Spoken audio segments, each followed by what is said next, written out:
A primeira coisa que eu pensava, e que depois cheguei à conclusão que era basicamente falsa, é que a fé cristã é resultado de ignorância. É subproduto da não reflexão. Mas depois eu descobri que uma pessoa, quando conhece a Jesus Cristo e se torna uma cristã, não comete um suicídio intelectual. A segunda ideia falsa que eu tinha, que depois descobri ser realmente um equívoco, é que a fé cristã não é histórica. Aí nós entramos numa questão mais profunda. Qual é a definição que eu tenho de história? Eu chamo história de conhecimento do passado através de testemunhos. E isso nos leva a uma segunda questão, a questão que nos traz um problema. Talvez vocês possam saber qual é o problema. Alguém aqui sabe? Se o testemunho é válido. Exato, se o testemunho é válido.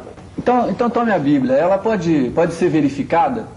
Ela faz sentido? Ela é relevante? Eu acho que sim. Isso é a sua opinião, né? Ainda bem que é. Essa é a minha real convicção. Agora, eu creio que eu posso ilustrar dando um exemplo. E esse exemplo é a partir de uma afirmação contundente. Para mim, o Novo Testamento é mais válido do que qualquer dos mais importantes e célebres livros da literatura clássica. E a essa altura, eu posso até imaginar o nível de ironia que acometeu a cabeça de alguns de vocês. Porque eu tenho feito essa afirmação em muitas universidades, pelo Brasil afora, e já havia estampado no rosto de alguns professores de história um sarcasmo significativo quando eu faço essa afirmação. Mas eu quero ser contundente, ser rotundo e afirmar de novo. Para mim, o Novo Testamento, ele tem mais validade histórica do que qualquer dos mais eminentes livros da literatura clássica. E quando a ironia se estampa nos rostos de algumas pessoas, eu gosto de confrontá-las com algumas demonstrações. Em primeiro lugar, eu chamo a prova da bibliografia. Nós vamos avaliar qual a distância que há entre o tempo no qual o original de um texto foi escrito e a cópia mais velha que nós temos hoje desse original nas nossas mãos.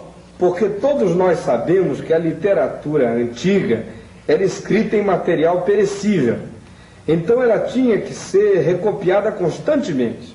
Vamos pegar um exemplo que nos vem da literatura clássica. Vamos ter em mente os textos de Platão. O texto mais antigo que temos de Platão tem 1200 anos de distância do momento histórico no qual Platão o escreveu. Da época quando Tucídides escreveu até a cópia mais antiga que nós temos, passaram 1300 anos. A mesma coisa se pode dizer de Aristóteles. Suas poesias clássicas foram escritas 1400 anos antes da cópia mais antiga que possuímos. Agora vamos pensar um pouquinho no Novo Testamento. A evidência é quase constrangedora em contraste com outras obras.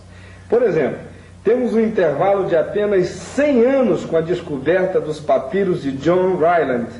Daí nós temos os papiros de Chester Beat, 155 anos. E 200 anos com os papiros de Wagner. Esses papiros são várias porções das Escrituras.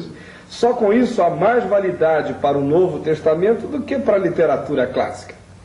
A segunda prova que eu chamo é a da manuscritologia. Deixe-me explicar a você do que se trata. Diz respeito à quantidade de cópias que se tem de um presumível texto original.